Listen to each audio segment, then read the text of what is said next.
ಆಗಿ ತೆಗೆದುಕೊಂಡಿದ್ದಾರೆ.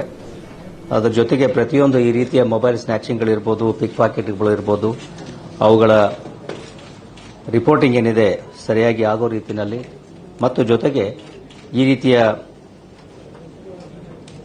Though they are low end crimes, ಈ ರೀತಿಯ ಅಪರಾಧಗಳನ್ನು ಕೂಡ ಪತ್ತೆ ಹಚ್ಚಲಿಕ್ಕೆ ಪೊಲೀಸರು ಬಹಳ ಗಂಭೀರವಾಗಿ ಪ್ರಯತ್ನ ಮಾಡ್ತಾ ಇದ್ದಾರೆ. ಯಾಕೆಂದರೆ ಇಂತಹ ಸಣ್ಣ ಪ್ರಕರಣಗಳ ನಂತರ ದೊಡ್ಡ ಪ್ರಕರಣಗಳಲ್ಲಿ ಪರಿವರ್ತನೆ ಆಗ್ತವೆ. ಅದೇ ನಿಟ್ಟಿನಲ್ಲಿ ಇವತ್ತು ನಮ್ಮ ಪಶ್ಚಿಮ ವಿಭಾಗದ ಪೊಲೀಸರು ಕೆಲವೊಂದು ಉತ್ತಮ ಕಾರ್ಯವನ್ನು ಮಾಡಿದ್ದಾರೆ. ಪ್ರಮುಖವಾಗಿ ಉಪ್ಪಾರಪೇಟೆ ಪೊಲೀಸ್ನವರು ಈ ರೀತಿ ಮೊಬೈಲ್ ಫೋನ್ಗಳನ್ನು ಪಿಕ್ ಪಾಕೆಟ್ ಮಾಡ್ತಾ ಇರ್ತಕ್ಕಂಥ ಒಂದು ಜಾಲವನ್ನು ಪತ್ತೆ ಹಚ್ಚಿ ಇಬ್ಬರು ಆರೋಪಿಗಳನ್ನು ಬಂಧಿಸಿ ಅವರಿಂದ ಸುಮಾರು 22 ಲಕ್ಷ ಮೌಲ್ಯದ 176 ಮೊಬೈಲ್ ಫೋನ್ಗಳನ್ನು ವಶಪಡಿಸಿಕೊಳ್ಳುವಲ್ಲಿ ಯಶಸ್ವಿಯಾಗಿದ್ದಾರೆ. ಮೂಲತಃ ಶಿವಮೊಗ್ಗ ರೈಲಿನಲ್ಲಿ ಬೆಂಗಳೂರಿಗೆ ಬಂದಂತಹ ಒಬ್ಬ ವ್ಯಕ್ತಿ 22 ಏಪ್ರಿಲ್ನಂದು ಬಿಎಂಟಿಸಿ ಬಸ್ನಲ್ಲಿ ಪ್ರಯಾಣ ಮಾಡುವ ಸಲುವಾಗಿ ಬಸ್ ನಿಲ್ದಾಣಕ್ಕೆ ಬಂದಾಗ ಯಾರೋ ಅವರ ಮೊಬೈಲ್ ಫೋನನ್ನು ಪಿಕ್ ಪಾಕೆಟ್ ಮಾಡಿಕೊಂಡು ಹೋಗಿರ್ತಾರೆ.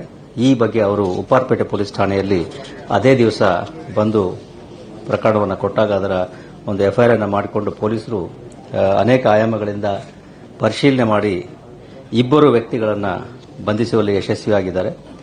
7ನೇ ತಾರೀಕು ಮೇ ಬಾಗ್ಲೂರಿನಿಂದ ಈ ಇಬ್ಬರು ಆರೋಪಿಗಳನ್ನು ವಶಕ್ಕೆ ಪಡೆಯಲಾಗಿದೆ.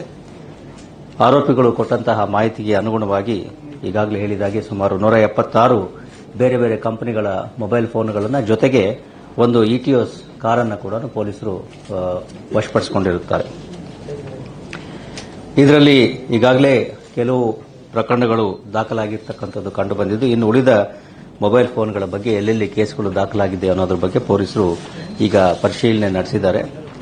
ಆರೋಪಿಗಳಿಬ್ಬರು ಆಂಧ್ರಪ್ರದೇಶ ರಾಜ್ಯದವರಾಗಿದ್ದು ಕರ್ನೂಲ್ ಮತ್ತು ಅನಂತಪುರದವರಾಗಿರ್ತಾರೆ.